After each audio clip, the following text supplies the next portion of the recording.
Clients, customers of the Himalay Exchange, my name is Brad Geyer.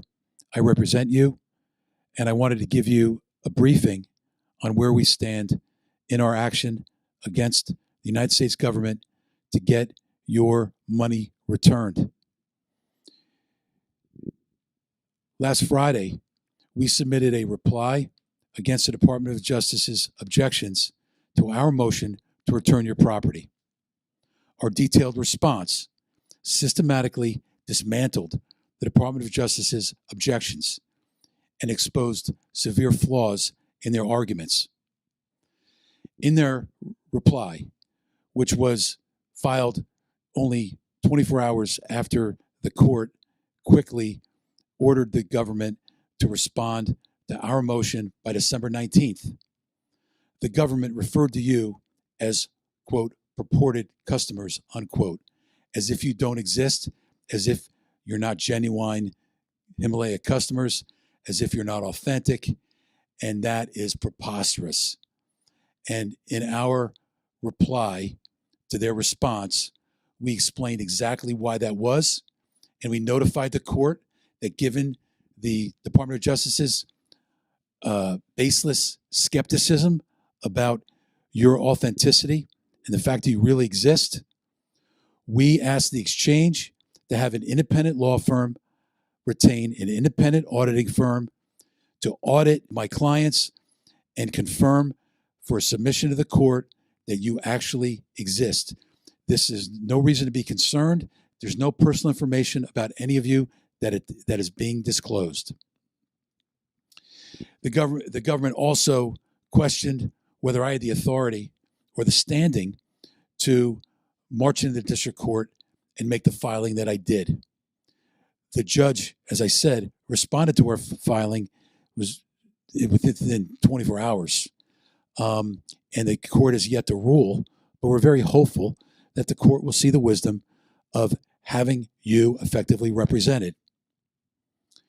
So that's where the criminal case stands. And we're in the process of putting together a reply to file as early as tomorrow to address the court and provide the court with important context and an audit report, I hope, that authenticates that you are real customers. I think the court will find it very compelling. Quite frankly, I think my former colleagues on the other side of the table will accept that as proper proof and authentication as well. Now, separately, there's this Chapter 11 reorganization. When all this happened to Miles Go, I understand he made an attempt to reorganize his assets, to get everybody paid off, restructure things. He filed a Chapter 11 bankruptcy reorganization. The trustee who was assigned is named Luke Despens. This is a completely separate, it should have nothing to do with the criminal case. But my concerns, and the reason I want to bring it to your attention, because he's not going down easy, and he just made a filing yesterday, about 5 pages. He raises a lot of red herrings, and I think that his approach, with me at least, raised some red flags, and I think you deserve to know about it. It's going to be a little tricky with him. He seems to be pursuing a strategy that hinges on his ability to get your money into the Miles Guo, his reorganized Chapter 11 estate. Now, we know Miles Guo has nothing to do with the Himalay Exchange. And we know that the operations and compliance programs that relate to the exchange have nothing to do with the defendants. But that is not going to stop this trustee from trying to roll your money into the overall estate. Why? Because if he has to touch it, he gets to bill for it. And up until now, he has billed over $21 million for managing the bankruptcy reorganization. And right now, he has your money in the crosshairs. And he's going to try to approach the district court and convince the district court as impossible it is for me to conceive that this district court would ever permit this, because it causes a lot of problems for the district court, he's trying to get the district court to agree that it should be kicked back to the bankruptcy court, or that he should be in charge, or he should be in charge of dispersing the assets. And I'm sure that'll be a long time from now, if ever. He's trying to basically get purported victims who aren't you to dip into your money. Completely inappropriate.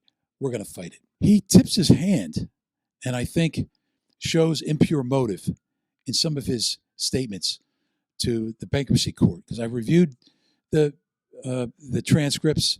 There's some alarming things that he says, and we've made some of those things, without making it personal, we've made some of those things evident to the district court overseeing the criminal matter. For instance, at the August 29th court proceeding, he painted really an unflattering picture where he seemed to be motivated by profit rather than actually helping out the victims.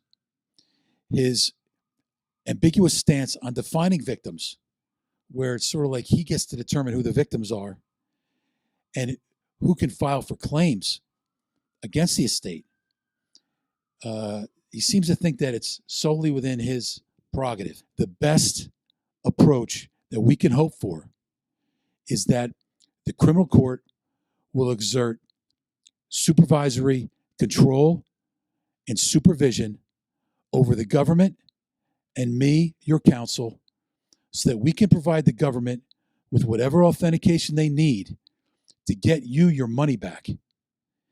And I'm hopeful that when they see the full scope and the context of what's before us and how badly you've been treated, I'm very hopeful that my former colleagues on the other side of the table are going to do the right thing. These are good people.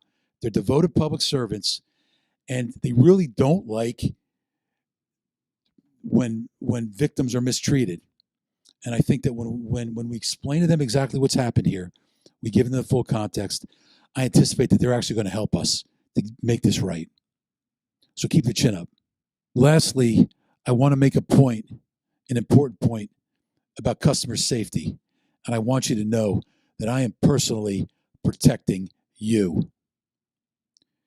The Himalay Exchange has stated serious concerns about the security of its customer data. When asked to demonstrate these issues, the exchange, following its strict security protocols that encompass ID verification and artificial intelligence facial recognition via the Jumio platform, disclosed a shocking incident encountered during a customer's sign-up process. By the way, this is a disturbing image. If you have children in the room, I would not have them. I'd move them out of the room. But what I believe you're going to be seeing is an image you can see on your screen. And as you can see, if you looked at the bottom of the page, what that male figure is holding, I believe this serves as a stark reminder of the serious threats that you face as Chinese dissidents to its users. The Himalay Exchange is more than a financial choice. It often serves as their only protection against the CCP's heavy-handed tactics to suppress opposition. The protection of your identities emerges as a paramount concern, underscored by this harrowing image. This event not only exemplifies the risks faced by you and other users, but also contextualizes the necessity of safeguarding your identities amidst ongoing legal proceedings. The persistent attacks against the Himalay Exchange from large volumes of false, defamatory social media and the propagation of baseless legal complaints are indicative of a concerted effort, a state-sponsored effort to take down an entity that stands as a bastion of financial liberty and privacy. These challenges, while formidable, have only reinforced the exchange's resolve to protect its customers and to uphold its values against seemingly insurmountable odds. And a lot of the work that I've done is figuring out how we can get what we need to get done while still preserving your personal information. Given this context, the Department of Justice's actions, if taken with full awareness of the plight of these victims, and I believe this is a consciousness enhancing issue. We need to raise the consciousness, and we need to fully inform the risk assessment capabilities of the Department of Justice so they can do a proper risk analysis and properly recognize that you are at risk. By proceeding with asset seizures, the Department of Justice appears to be exploiting governance mechanisms against the very liberties of individuals, and this really can't stand. I think we have to figure out another way that we can interact with each other to get this resolved. The Department of Justice and the trustee have paraded their actions under the guise of protecting victims. Yet, when it's time to return the seized funds to the so-called victims, they audaciously claim these individuals are not real customers. They claim you are not real customers. You are not real victims. Not a single piece of evidence to back up such a claim. This gross inconsistency is not just troubling, it's a blatant display of opportunism. At least I would say it has the appearance of that for the trustee. And it begs the question, are they acting in the interests of justice? This week, I'm happy to report that we're going to submit to the court a detailed audit report that authenticated every single customer that I claimed is my client. This is going to be a compelling report. It's going to eliminate all doubt. In addition, they did a random sample that was conducted in a cloistered, sterile environment where there could be no inappropriate disclosures. And they did a deep dive and confirmed that, yes, these client files are in order, and yes, they exist, and yes, you retain me to represent you. That's going to happen this week. I want to thank you for being able to address you today. I hope to do this periodically to give you updates. I'm actually very excited about how things have gone. I think I'm very happy with the information we've been able to give to the court and also provide to the bankruptcy trustee and the government that for the first time addresses important context that I think they were missing. You can follow me at Twitter on @BradGeyer, Geyer. My team can be found at Former Feds or at Feds Foundation. It's often staffed by Wolfpack widows. And if you want to know what's in my heart and what I orient my life around and why I'm here to help you, you're trying to gauge what my motivations are and whether I'm real and whether I'm authentic, I want you to go to chbmp.org and chbmp.org/commonalities and formerfedsgroup.org/cases. I'm not going to explain what's there, but there are eyewitness accounts of people who work with me who sympathize and feel very badly about, they're primarily Americans that feel very badly about how you've been treated. They are fellow Wolfpack widows, Wolfpack warriors, fighting for freedom and liberty, medical freedom, restoring informed consent. And they believe strongly that you should be able to have economic freedom like we still have in the United States. And I'm here because they support me. And I support you, and I'm going to continue to fight for you. I'm going to continue to make darn sure that you get all your money back.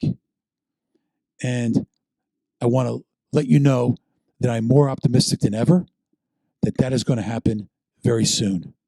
Thank you very much for your time.